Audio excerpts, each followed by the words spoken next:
This might come as a surprise to you, but I love nature.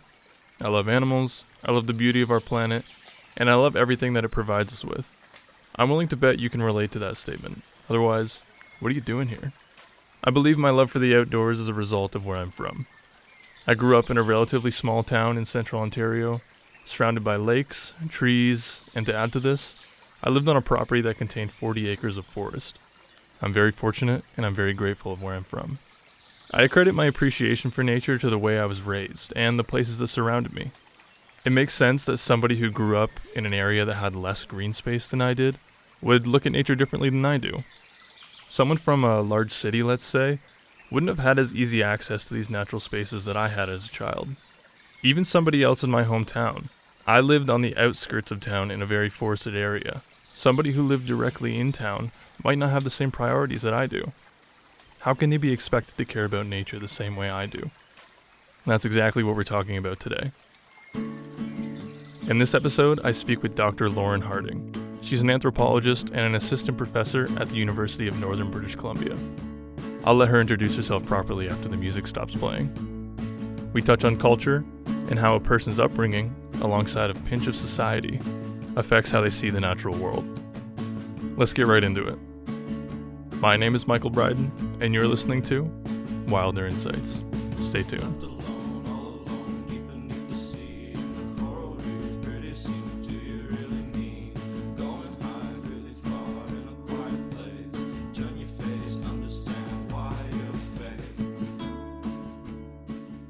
Yeah, Lauren, thank you for coming in today. I appreciate it. Taking time out of your day off to come talk to me. It's not a day off. Oh, no? I work all summer. Oh, okay. Well, taking your time out of Thursday.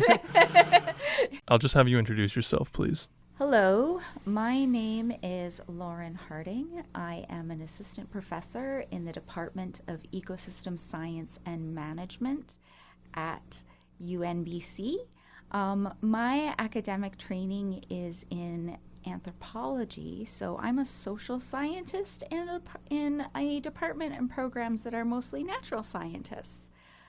So I'm trained in environmental anthropology and in qualitative methods. So trying to understand trying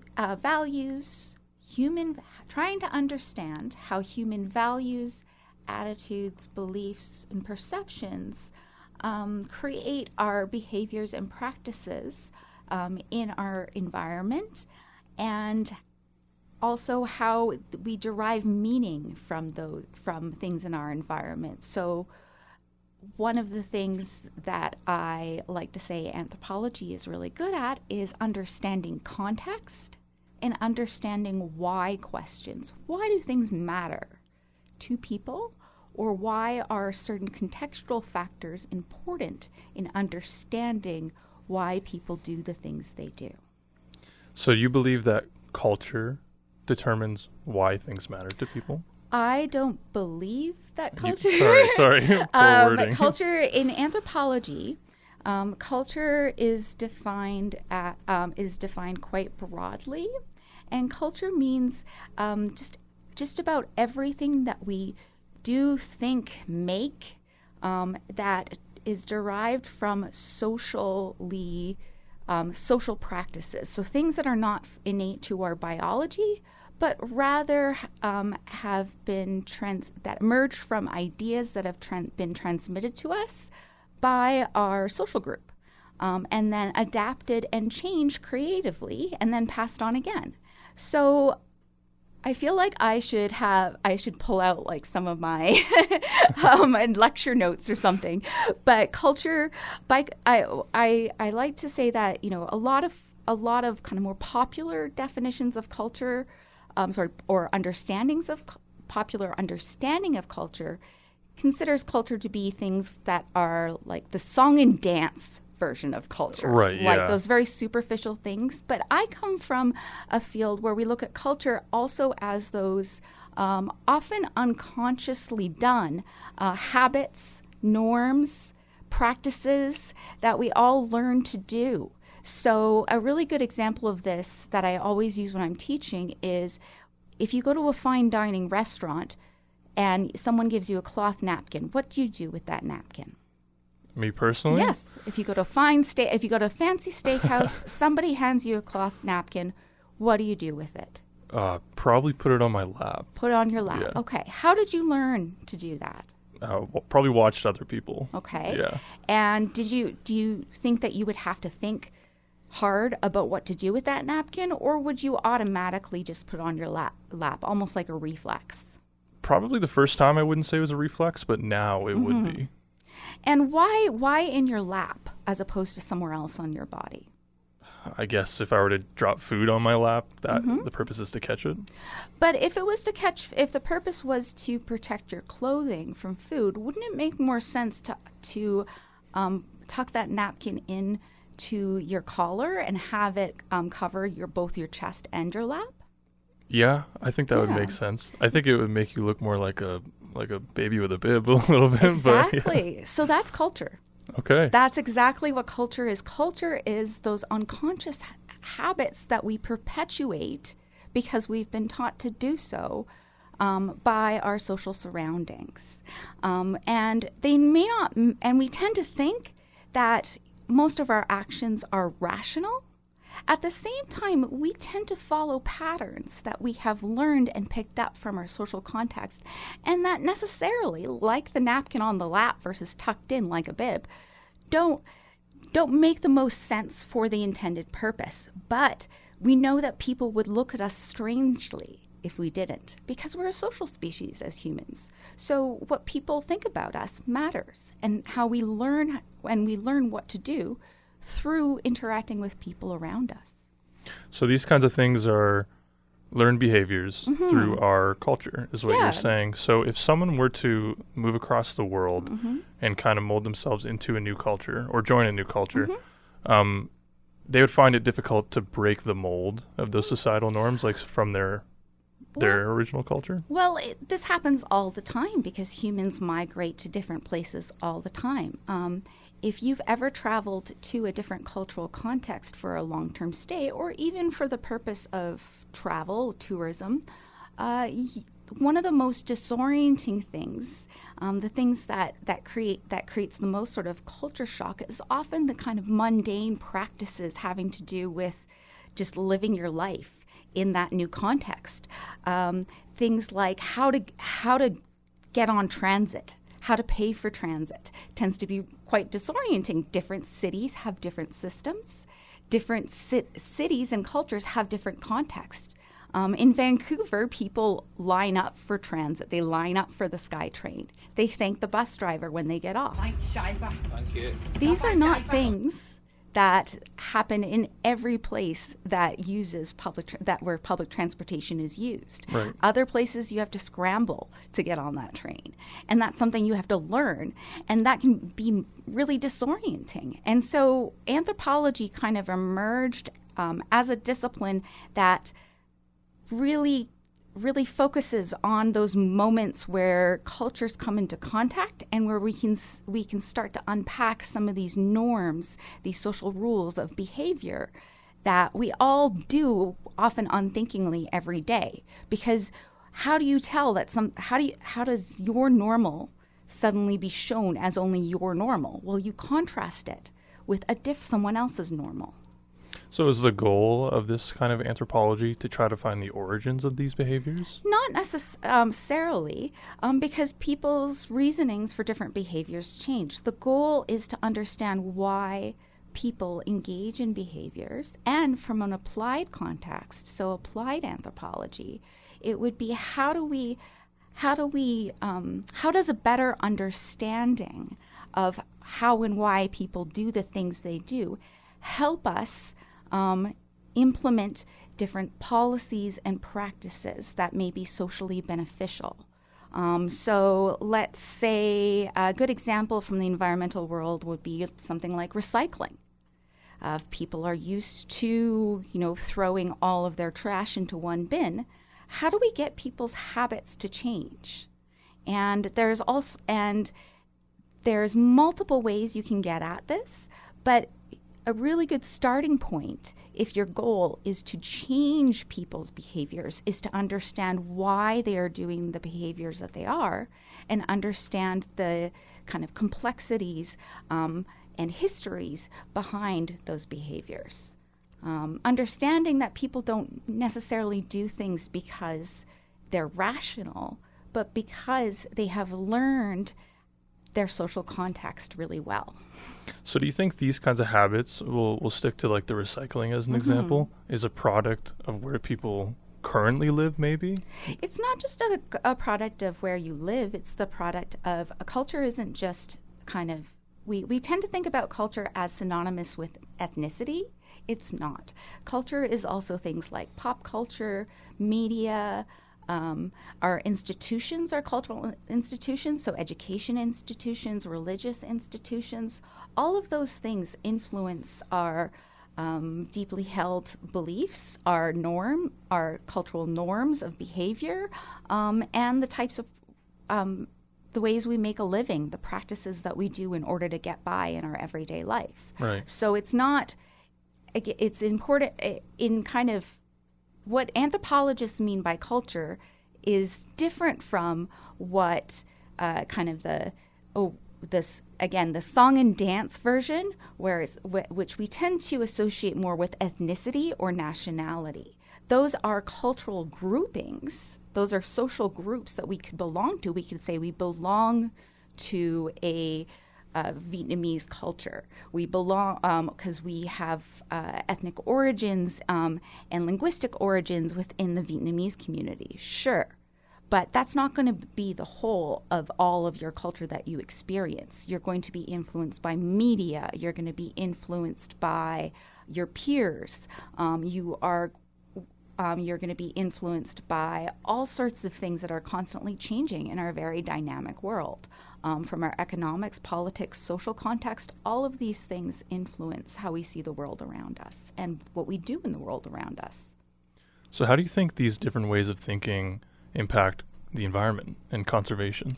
So this is where it gets into conservation, where it gets into what I'm working in now, is in the field of conservation social science. So this idea that a lot of conservation issues have their roots in human social systems, or a lot of conservation problems, rather, are rooted in problematic practices and systems created by humans. And so the solution is often touted as we need to change what people do. And what conservation social science does is it takes the knowledge, the theory, the methods from the social sciences, including my home discipline of anthropology, and applies it to this issue of how do we get things to change. A really good comparison with conservation social science that I find helps to explain why a social science approach is needed in conservation is actually from the health sciences. So we just went through the pandemic a few years ago. One of the big major questions out there is, why don't people get their vaccines? The science tells us this is the optimal treatment for this problem. Science can tell us what the solution is. It can tell us about the problem. It can present a very effective treatment protocol for the problem. But getting people to comply with recommendations from the health sciences is often the challenge. Same thing with conservation. Trying to get we can identify, science is excellent at identifying the problem, evaluating different factors, coming up with some potential ways to solve the problem. But getting people to actually do the things that the science tells us we should be doing, that's a huge challenge.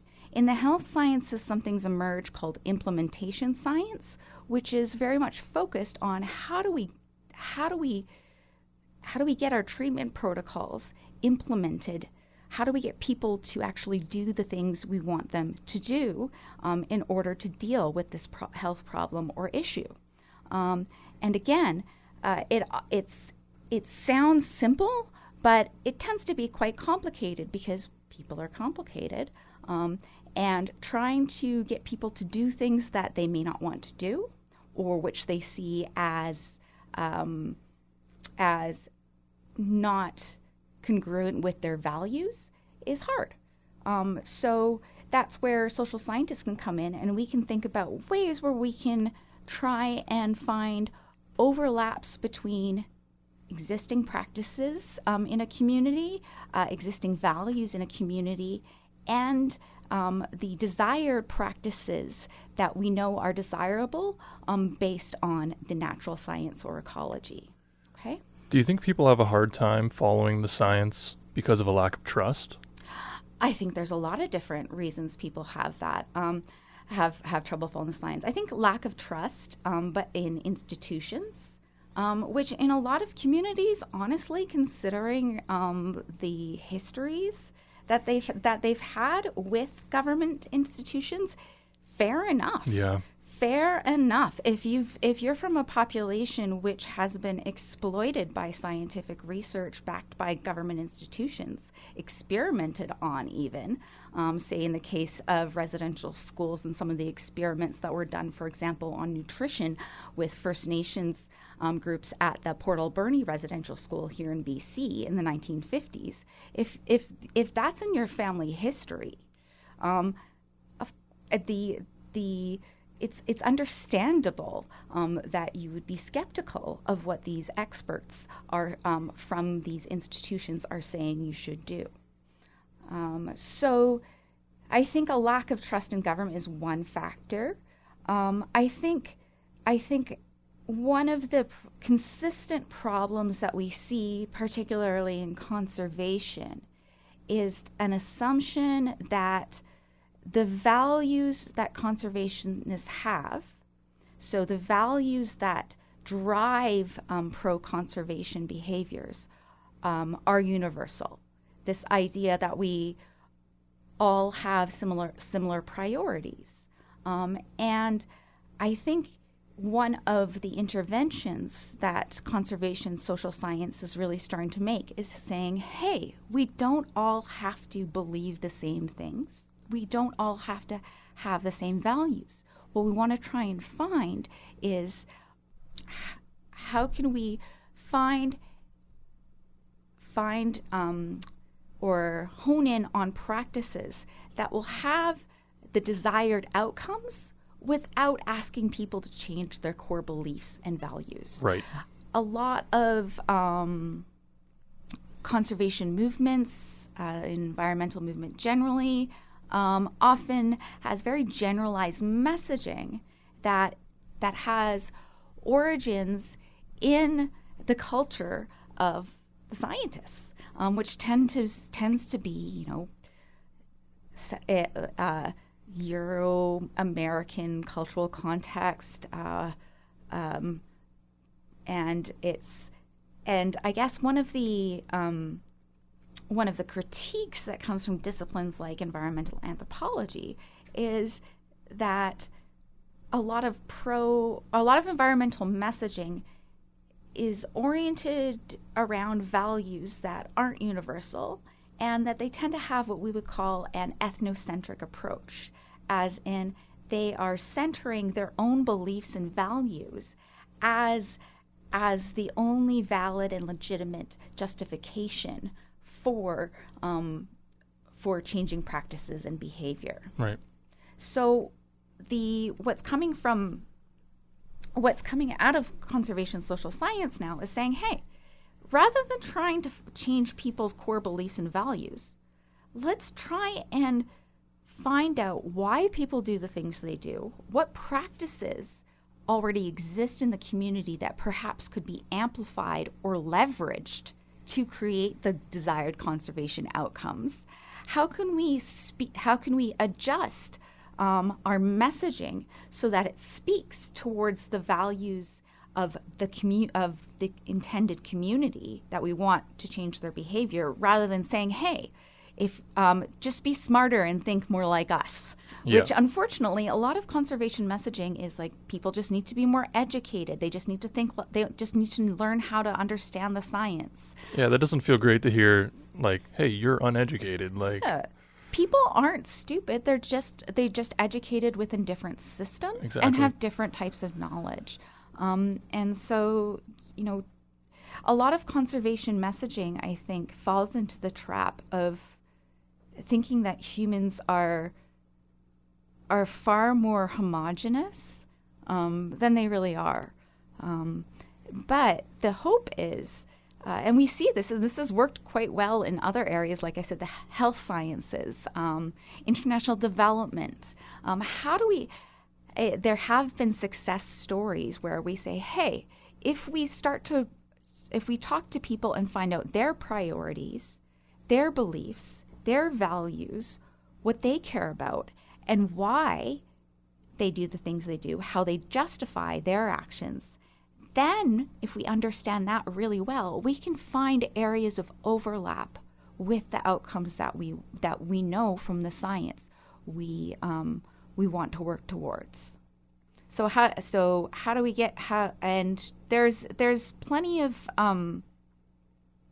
there's lots of small scale studies that have evidence of this, but it's kind of a new area of research that's only been around, or of academic research that's really only been around for maybe in the conservation world for maybe 10 to 15, maybe 20 years. So it feels like there are a lot of conservation success stories in Canada and all over the world, but it feels like a lot of time when, let's say, we're protecting a species for the sake of it not going extinct, it feels like that group doing so is almost like begging for support sometimes. They're like scrounging around and getting whatever funding and support that they can, whereas a lot of species in the Western world get support just because they have economic value. And if a species does not, they don't get as much support. Yeah. Well, I mean, this is the other kind of trap that I think the conservation science world falls into, is the trap that of kind of lack of what we would call reflexivity, reflecting on how your own cultural background, your own beliefs and values shape how you interpret these environmental issues. Okay, so lack of reflexivity means that they are not able to see their own biases because they have already assumed the position, well, I'm using science, I have the objective statistics, I have the numbers, I have the measurements, I have the models, I have the charts, I can show you with facts that I am right. Forgetting that underlying the conservation practice are very much subjective values around, what to protect, how to protect it, trade-offs. Yeah, there's almost like triages formed. Yeah. And I guess the inability to see how social values that we are all taught from an early age tend to construct what we think is worth preserving or not preserving. If you're a really good documentary that I recommend everybody watch, I show it in my classes, it's free for the public to watch on the National Film Board of Canada website. It's called Angry Inuk. And this is an Inuit-led film with an Inuit filmmaker talking about the European ban on the commercial seal, the European Union's ban on the commercial sale of seal fur, and how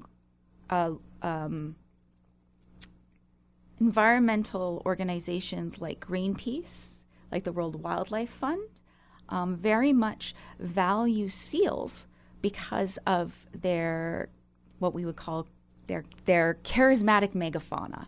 big eyes, very cute, very cuddly, easy to, promote with stuffed animals, easy to tug on people's heartstrings. Poster child, right? The poster, yeah. And how it's the anti-sealing campaigns have attracted celebrities and incredible amounts of funding.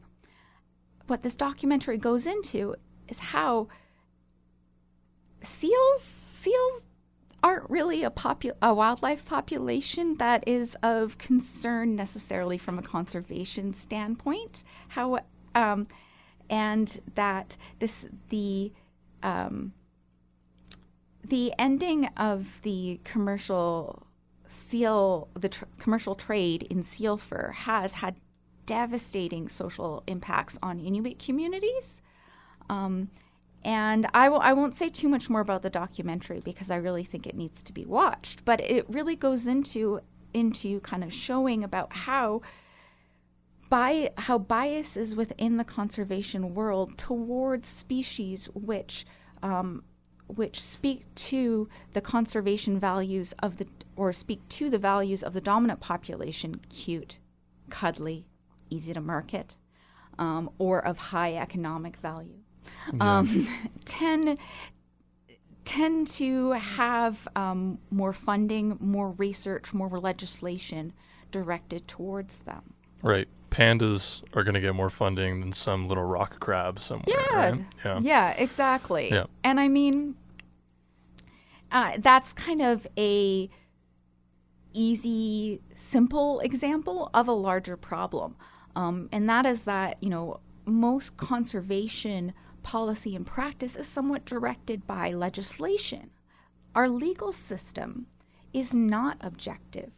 Rules do not emerge out of kind of rational, do not come from a place of some sort of intrinsic universal human rationality. No, they come from histories, and they're often they're spoken, and our laws, our legal system is based on words, and it's subject to interpretation in the courts. So it's not this static code of behavior that we've all decided is rational rules to follow. Rather, it's a living, dynamic system that is very much influenced by subjective values. And the basis of a lot of conservation legislation, therefore, is within this subjective, constantly changing realm of our legal system, and not necessarily based on what we would frame as hard science. In your lectures, do you touch on two-eyed seeing? We do. I do. However, that phrase is not one. It's two-eyed seeing is one kind of approach to indigenizing science and it comes from a particular cultural context. It comes from Albert Marshall, I believe, who is Mi'kmaq, so from the east coast of Canada. He's from that area, from Mi'kmaq culture, and and that approach is derived from that culture.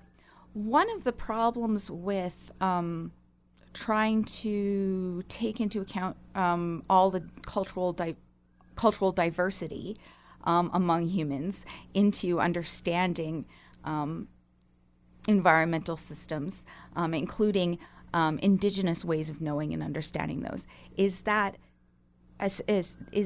unlike science, unlike so-called, or I guess unlike Western science, which to some extent prides itself on the fact that it's got universal methods. It's that can be standardized and generalized across context.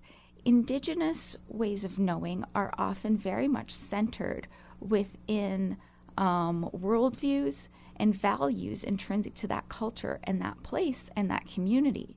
So two-eyed seeing is a great way to introduce settlers to thinking through how different worldviews and different sets of knowledge can heighten our understanding of environmental systems, processes, and problems. However, that's a Mi'kmaq term. If you go up to Nunavut, Inuit Katamangangi, which I always say wrong, but as Inuit knowledge, that's another knowledge system. You go to Haida Gwaii, Gwaii your Haida knowledge system is going to be different. You go down to Apache territory, it's going to be a different knowledge system again. We wouldn't assume that. I guess this assumption, or I think one of the problems with the way that two-eyed seeing is thrown around is it's sometimes it's not considered as its origins within a particular cultural context aren't considered, and that it might not be as generalizable to all Indigenous contexts. And a lot of Indigenous scholars working on Indigenous science and how to decolonize science and bridge scientific knowledge with Indigenous knowledge will state quite clearly that you don't take an Indigenous knowledge system out of its context in place and its context in people. You don't take an Indigenous knowledge system from Brazil and try to use it on a issue or problem in Manitoba. Yeah. But two-eyed seeing is often being like, oh, I'm going to apply two-eyed seeing to understanding issues in forestry in BC. Well, BC's massive. There's so many different Indigenous cultures just in this province. Yeah. So I guess the other kind of thing with conservation social science is trying to say, like, hey, let's not treat humans as homogenous. I think to some extent biologists are kind of are trained to treat a species as somewhat homogenous within that species. I mean, there is acknowledgement of individual diversity within that species, individual agency within that species, plasticity and behavioral plasticity and all that sort of stuff. At the same time, if you understand the ecology of that species, that's seen as knowledge that you can apply to other populations of that species to some extent. In humans, things get really complicated because we have culture, we have complex histories, we have language, which is the symbolic use of language. Language is basically semiotics, so the use of symbols in order to transmit knowledge. So all of these things add complicating factors, which I think as a social scientist, which makes social scientists, I guess, ask for more caution from natural sciences scientists, perhaps, in generalizing assumptions made based around one cultural context to another cultural context. It's an important topic. I can give kind of an example of a problem I'm working on. Prince George has a bear problem. Yeah. Wonderful reputation as the deadliest city for bears. Famously. Yeah, infamously. And province of British Columbia has a Bear Smart program, and communities can make various changes to work towards achieving Bear Smart status, and which looks really good on tourism websites. And Prince George has been working to attain Bear Smart status for 2 decades with no success. We haven't attained Bear Smart status, and we haven't implemented the policies and practices needed to get that status. So this is an ongoing issue, and it's not going away. In 2023, there were 76 bears destroyed by the conservation officers within the city of Prince George alone. That's double the next highest kill count for That's another city in BC. So depressing. But people are like, oh, that was a bad year, a year. That was an unusual year. Actually, no. Northern Bear Awareness has statistics that show we get a bad bear year here in Prince George about every 10 years or so. Right. So, the problem's been identified. There's been a lot of scientific study of the ecological context. We are at that leads to high amounts of human-bear conflict. We know what the problem is.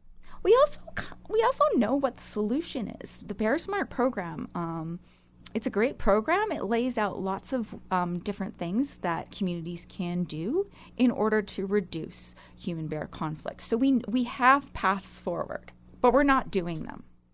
Why? And this is where I'm trying to apply some approaches from conservation social science, trying to understand, okay, we know what the problem is. We know what the solution is. So why can't we implement the solution here? Well, one of the things I'm considering is looking at the Bear Smart program. It was piloted in different communities across BC. So it was piloted in communities of Whistler. Also, Nelson was one of the first communities to achieve Bear Smart status. And then Kamloops also worked towards Bear Smart status. And Kamloops, and Kamloops is a bit of an outlier in kind of the data around the social context of these communities that I'm trying to put together. But I can tell you that there is no Bear Smart communities in northern BC. They're all in southern BC and Vancouver Island, every single one. With the exception of Kamloops, the first communities to attain Bear Smart status are communities with a large tourism economy, where having Bear Smart status has value. It has capital, what we call social capital. It can be. It's something that is. It's a status that can be exchanged for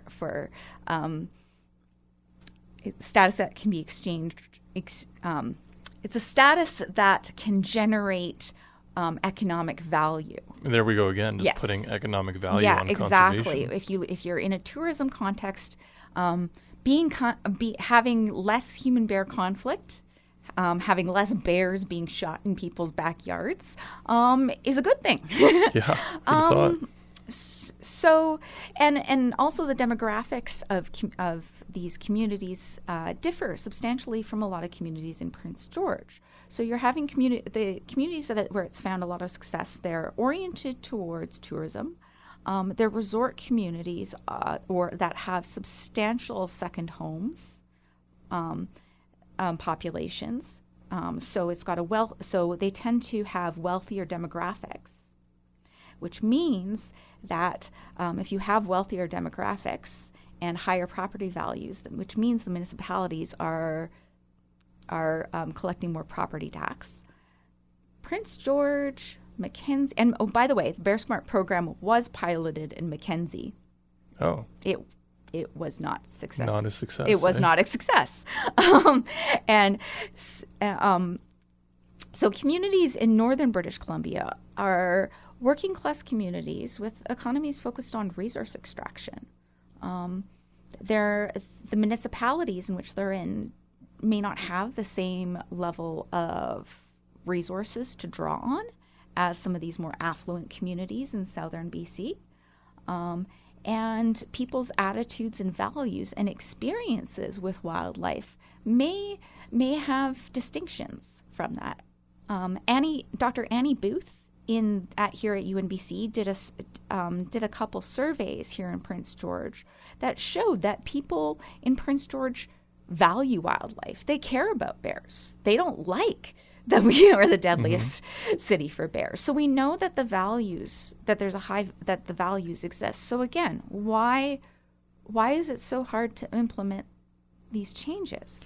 Do you think that has to do with exposure, or that's kind of our culture of the North? I think that Northern Bear Awareness has been doing public communication and education around this issue for over 20 years.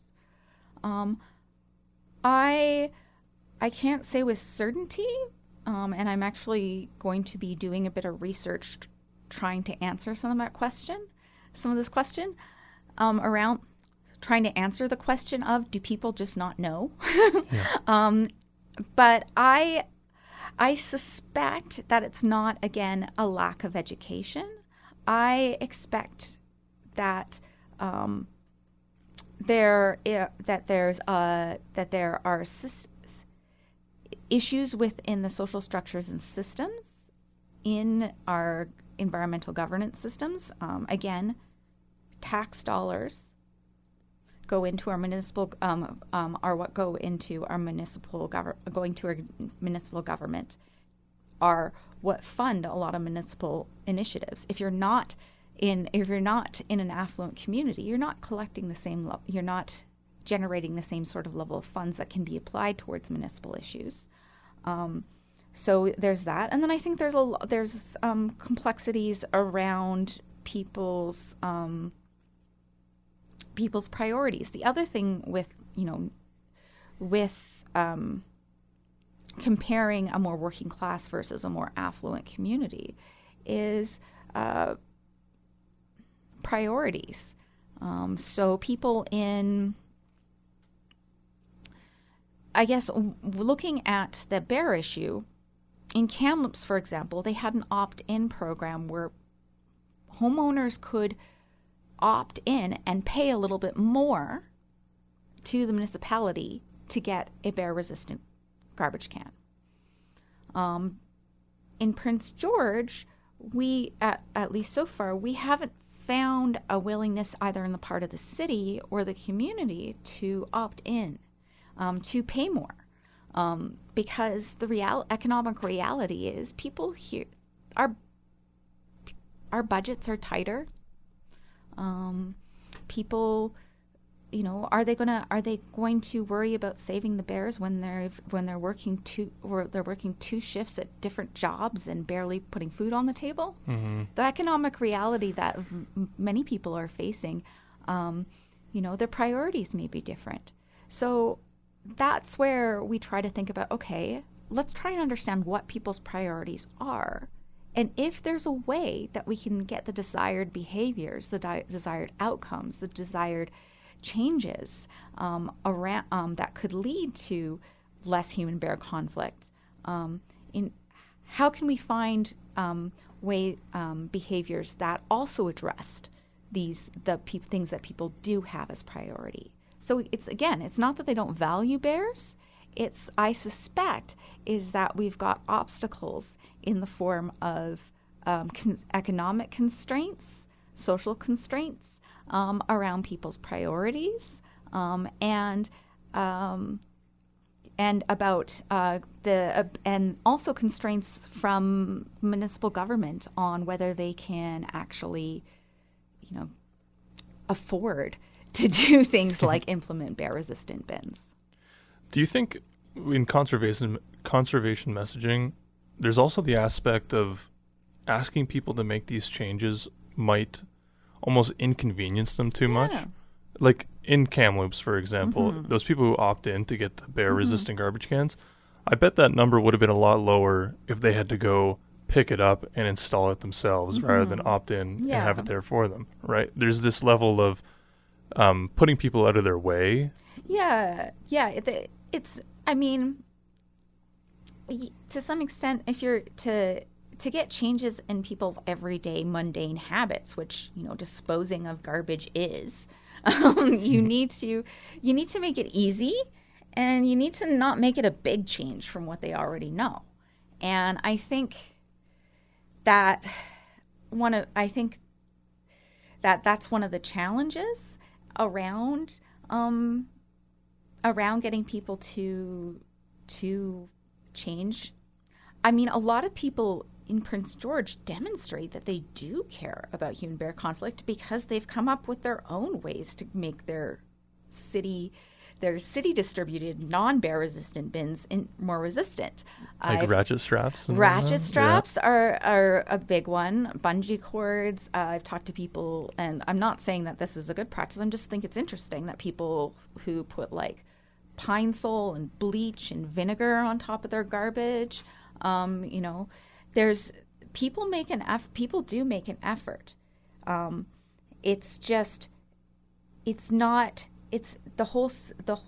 They have to do it. They have to go out of their way to do it. It's not part of our system. And why is it so hard to make it part of our system? And this is where you have to look at some of the complexities around barriers, and simply funding some of these changes from a government perspective. So you are instructing a course here at UNBC that covers the topic of conservation social science? Yeah, I teach a fourth year blended fourth year undergrad and graduate course called Conservation, Culture, and Society. And it's basically a blend of introductory social science, discussion of theories and approaches and methods, with a fourth year / graduate in-depth kind of analysis of case studies. Because at the fourth year level and also graduate school, people are ready to enter the job market and become conservation practitioners. And they have years of training and knowledge in the natural sciences that they can apply to these issues. What they may not have is an understanding of how the human factors can mess things up in all sorts of interesting ways. And so what I do in that course is I basically introduce them to the basics for considering human dimensions of conservation. How do we think about power relations? How do we think about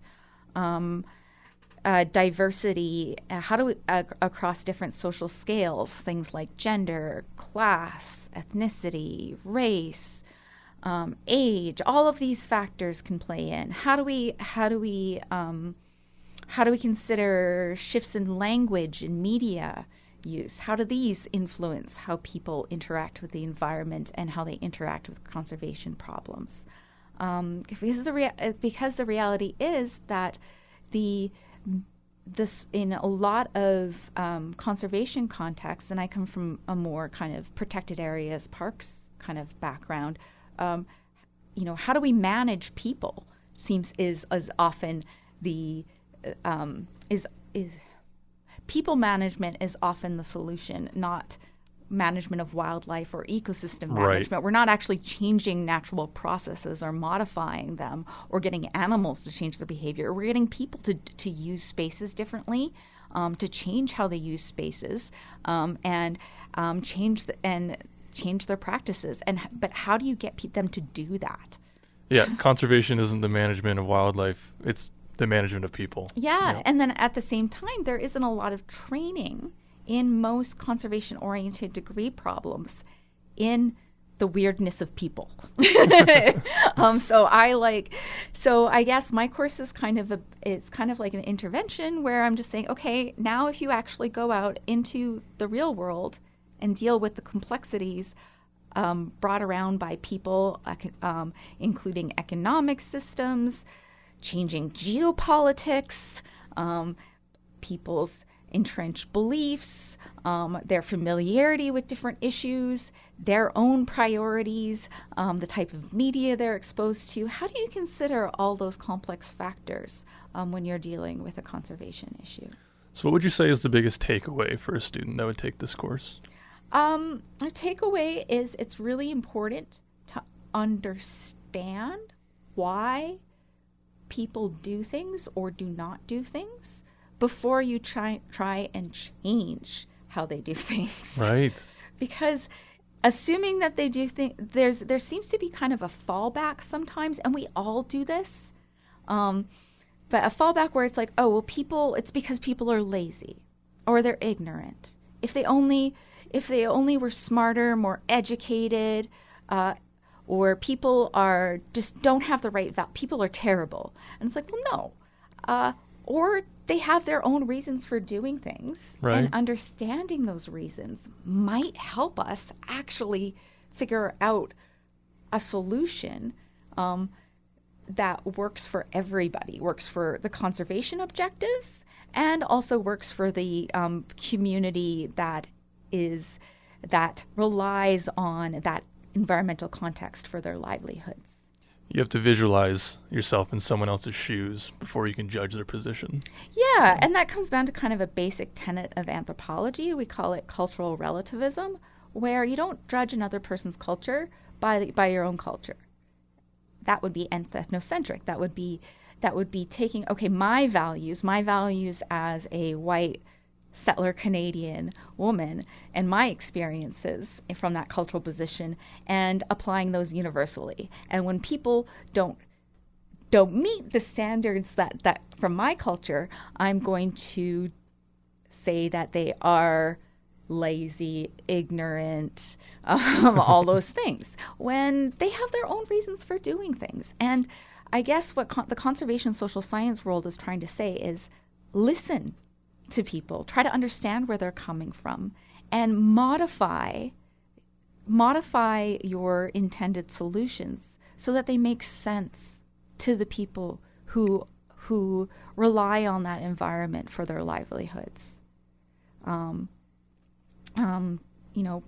Try and build bridges, not fences.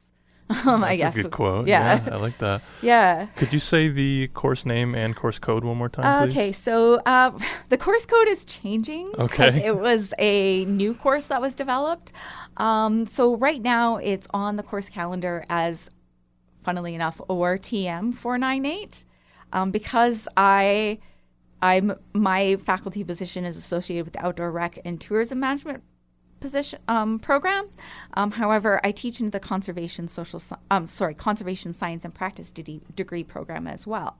And so eventually it's going to probably have a different label, but it's for the foreseeable future, it's ORTM 415, even though the course itself has nothing to do with outdoor recreation or tourism management. Fair enough. It's just sitting there. It's just, but the title of the course is Conservation, Culture, and Society. Right on. Yeah. Thank you, Lauren. Hopefully this conversation we have will make some people interested in taking I don't that. know how much sense I made. I mean, I was out berry picking for a while. Hey, I before followed, this. so. No, I'm sure it's trying to get people to pay attention to how social factors influence how people behave, and making assumptions, kind of generalized assumptions. That's what leads to stereotypes and dead ends. Thank you, Lauren, for taking the time to sit down with me. And thank you to you for listening. You can find links to any of the sources I used in this episode down in the show notes below. You can also find a link to the documentary Angry Inuk that Lauren mentioned in this episode. It's worth a watch, and it's free. I want to thank the Seaford radio station, located in Prince George, BC, for providing me with the facilities needed to record this podcast. An additional thank you to the band Funeral Culture for providing me with the song you're listening to right now. Check them out. And one more thank you to you, the listener. I really appreciate you taking the time to listen to my podcast today. If you want to help out the show, rate it 5 stars in your podcast app. By doing this, it helps the algorithm push the show to other people who listen to similar types of podcasts and gets the word out there. I would also appreciate if you told a friend. Thanks again for listening, everybody, and I'll see you next time.